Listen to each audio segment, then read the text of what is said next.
who's actually going to get the most out of a high-end fish finder like the Lowrance HDS Pro9, who can safely walk away, and does the price make sense for the weekend angler who just wants a reliable way to see what's under the water? Those are the questions I hear the loudest when someone brings up a $2,000 plus Chartplotter at the dock. Link is in the description if you want to check the product details on Amazon. Before I dive into the nitty-gritty, let me lay out why a lot of people hesitate. The biggest fear isn't that the screen will crack or the battery will die, it's that you'll spend a fortune on a unit that either overwhelms you with data you never use or, worse, doesn't actually help you find fish on a typical day on the lake. When I started researching the HDS Pro9, the first thing I did was skim through a handful of forum threads where boat owners compare their older Lowrance units to the newer models. The consensus was clear. The 9-inch SolarMax HD touchscreen is a game-changer if you already run a multi-function setup and want everything on one glass. But if you're used to a simple sonar stick, you might find the learning curve steeper than you expect. That's the sweet spot I want to explore: real-world usage that matters to the average boat owner, not just the tech specs on the box.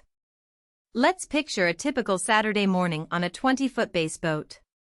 You pull up to the dock, toss the transducer over the side, and fire up the Chartplotter. The first thing you notice is the display's brightness. The SolarMax panel automatically adjusts to glare, which means you can read the depth contours and CMAP discover charts even when the sun is high.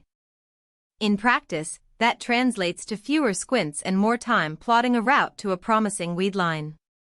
The preloaded CMAP charts cover a huge swath of inland waterways, so you don't have to download extra data before you leave home. For a fisherman who travels around the state, that convenience is worth the upfront cost because you're not stuck buying separate chart subscriptions for each lake.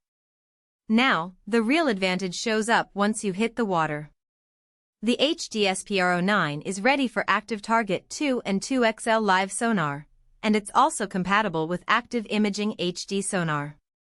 In plain terms, those sonar modes let you see a three-dimensional image of what's directly beneath your boat, not just a flat echo. On a lake with a lot of structure-sunken trees, drop-offs, or weed beds, the Sidescan FishReveal view can highlight a school of bass that would otherwise blend into the background. I've watched anglers on YouTube switch from a basic split-screen view to the FishReveal mode and instantly lock onto a tight school, then drop a lure right on the spot. That ability to pinpoint fish without endless circling is where the HDS Pro9 earns its price tag for serious anglers. But there's a flip side. All that sonar power demands a solid transducer, and the unit you're looking at does not include one. If you already own a Lowrance transducer that matches the ActiveTarget specs, you're set. If not, you'll need to budget for an extra piece of hardware, and that can add a few $100s to the total. It's a hidden trade-off that catches first-time buyers off guard. Also, the touchscreen, while responsive, can be a bit finicky when your gloves are wet.